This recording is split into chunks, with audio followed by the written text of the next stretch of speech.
Hi and welcome to WarHQ. My name is Lucius. In today's episode, what we'll be going through is this 3,000 point Emperor's Children force. So this is the second part in this series, and basically what we're doing is the first part was the Iron and Elder force at 3,000, and this is the second part. So this is the enemy. So the idea with this series of videos is what we're going to do is going to show you both the forces. We're going to go through the army composition, and then we're going to look at the individual units and basic battle plans that you could probably use with these forces. And then what we're going to do in the third part is we're actually going to fight, and these armies, we'll see how they go. So if you like this sort of content and you like that idea, then please consider subscribing to our channel. It only takes you a second to do. It means heaps to us. We really appreciate all those that have and welcome those that want to. But for now, let's get started.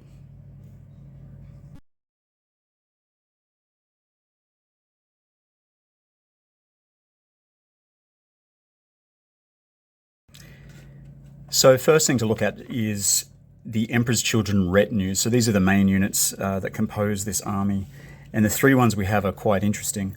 The first one has a Chaos Lord, 6 Chaos Space Marines, 2 Noise Marines, a Champion of Chaos, a Demonic Pact, and an Icon Bearer, and is taken with 4 Rhinos. So that's a serious unit, and that's this one here.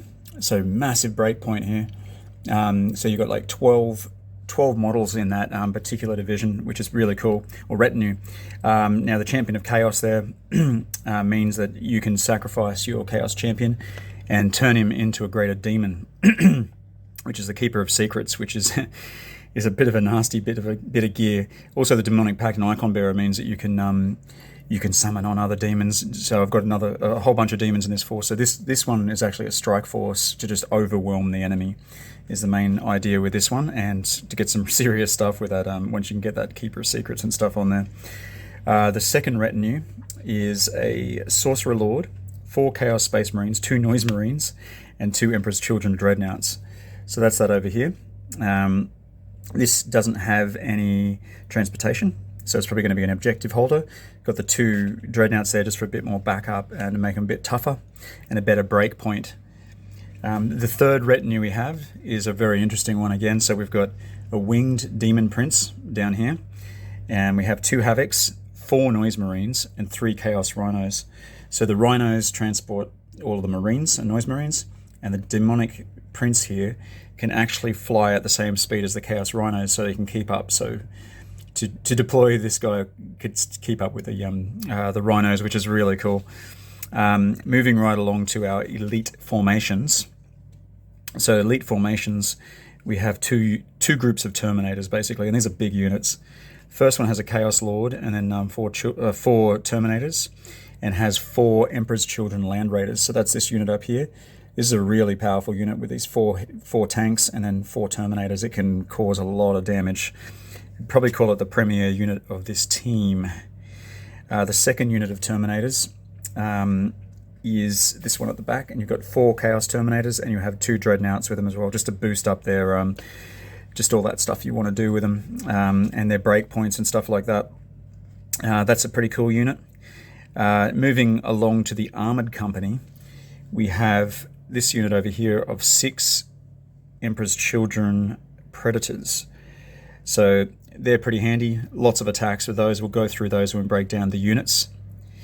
And another unit we have is the Hell Talons, and that is these 2 up here. So they're like a fighter bomber basically, so they can drop down bombs, and they've got plenty of shooting attacks too, and quick.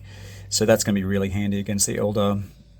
And our demon pools, we have a Keeper of Secrets in the middle here, which is a bit overcompensated by this model, but it looks cool. This is a big snake chick. And then we have 8 units, so we've got 2 steeds, and then we have 6 demonets. And those are the only models I haven't painted in this force. Bear with me because I've only just got them.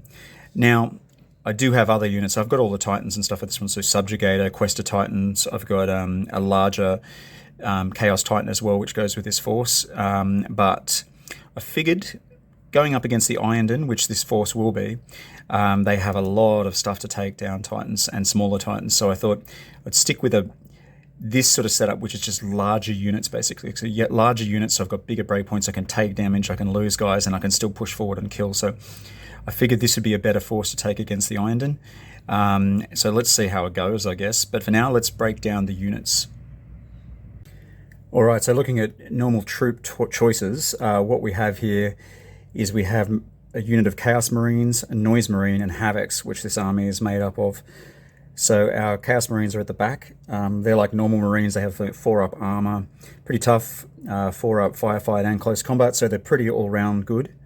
They have an auto cannon attack for long range against armor, and that's pretty much all for them. They're pretty standard unit. They're not too bad. Now the upgrade to those is these Havocs, which are here, and the only real difference with them is you get 2 auto cannon attacks. And in the middle here we have our Noise Marines. So Noise Marines are a really cool unit. They're fearless, so when they lose an assault, they don't get killed, basically, which is pretty handy. They've got a firefight of 3, which makes them better at shooting. And they also have a Blastmaster attack, which is good against good ranged and against armored targets and stuff like that. So Noise Marines are really good, and the premier unit, obviously, of the Emperor's Children, as they should be, because they are Slaaneish's chosen. Okay, looking here, we have a selection of leaders, and I just wanted to show you some of these because they're cool models as well. But there are some differences between them. You have over here, we have the Chaos Sorcerer Lord. So he's got a macro weapon, he's a commander, a leader, gets an invulnerability save. Very similar to the Chaos Lord himself, which is this one. The Chaos Lord, same thing, gets macro weapons, close combat, commander, leader, invuln. So it makes them pretty tough. And a good addition to your units, and having a lot of these in this force is good because it helps you with your command abilities and stuff like that, and acquisition of troops and making them work on the field, which is really important. Now we have a Chaos Champion, which is this guy down the front here with a big axe. You can see him there. Now the Champion is awesome. He gets augmented summoning, so he can pretty much he can summon more demons. He also gets First Strike, which is kind of cool. He's got invulnerability as well, so yeah, First Strike means that he can fight before anyone else in assaults, and those casualties that he inflicts actually happen before the assault starts, which is really cool, so you can take out a couple of enemies before you even start. And he can also sacrifice himself and become a greater demon, so the Keeper of Secrets, which makes him really cool. So the greater demon in this is a really strong model, and we'll go on to that when we get to it. But these are the sections here, and you can see the models really cool. I think pretty much enough detail for this scale. I think they look kind of awesome. So yeah. So looking at the next 2 units we have in this force is we have the Emperor's Children Dreadnoughts and we have the Emperor's Children Terminators. Both really fun units. The Dreadnought is 3+ armor save, which is good. It's not reinforced though, so those macro weapons and stuff can shred it. So that's one thing you've got to be careful with it. But it does get a macro weapon itself in close combat, is fearless. Again, so it's not taking casualties if you lose the assault. And as a walker as well, so it can go over difficult terrain pretty well. The Terminators, on the other hand, are quite awesome, as you'd expect. They have a 4+ armor, but it's reinforced, so they can get that reroll. As infantry, that's really strong. And then they have thick rear armor, which means if they're caught in a crossfire, they don't get any penalties to it, which is also very cool. They can teleport, which is interesting in this game. So like you can teleport them in at the start. Obviously, if they've got this Dreadnought there, they'd have to leave it behind. But the Dreadnought might die, and then they could teleport. They have close combat macro weapons, and they also have 2 Blastmasters, being the Slaanesh variant of these, which gives them a little bit of fighting power against heavier units, but it's really the in-close assault which makes these guys awesome. So in front of you here we have our demon segment of this force, and what Chaos Army would be complete without some of these dudes. As I said, these are some of the only ones I haven't painted, just the steeds and the demonets, but I've done the purples, as you can see, and I'll try and finish these for the battle report. So these guys are pretty much the same. The only difference is the steeds get First Strike, which means they can fight before combat, which is very important, and these don't. But they're both infiltrators, which is handy. They're 3+ close combat, very good, and have an invulnerability save. So that makes them quite resilient to getting taken out in close combat. They're actually quite strong. Now, these all have to be summoned onto the battlefield. The Chaos Marines can all do this, especially the ones with the augmented summoning and that the icon.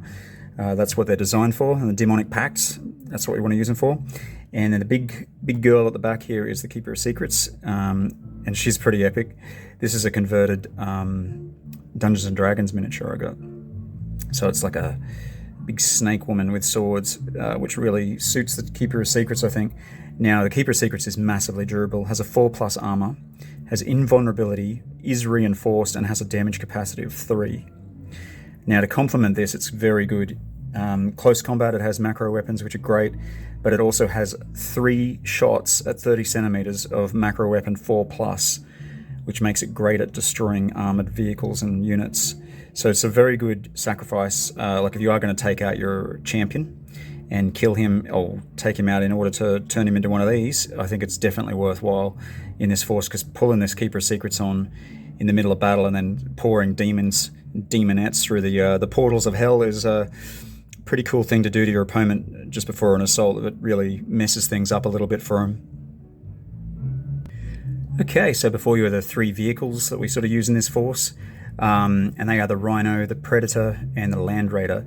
Now the Rhino, look, what it's good for is transporting 2 units per Rhino, and it moves 30 centimeters. So with a triple move, you can move 90 centimeters, pretty much get your units across the other side of the board in turn 1. So that's what the Rhino is good at, which is this one.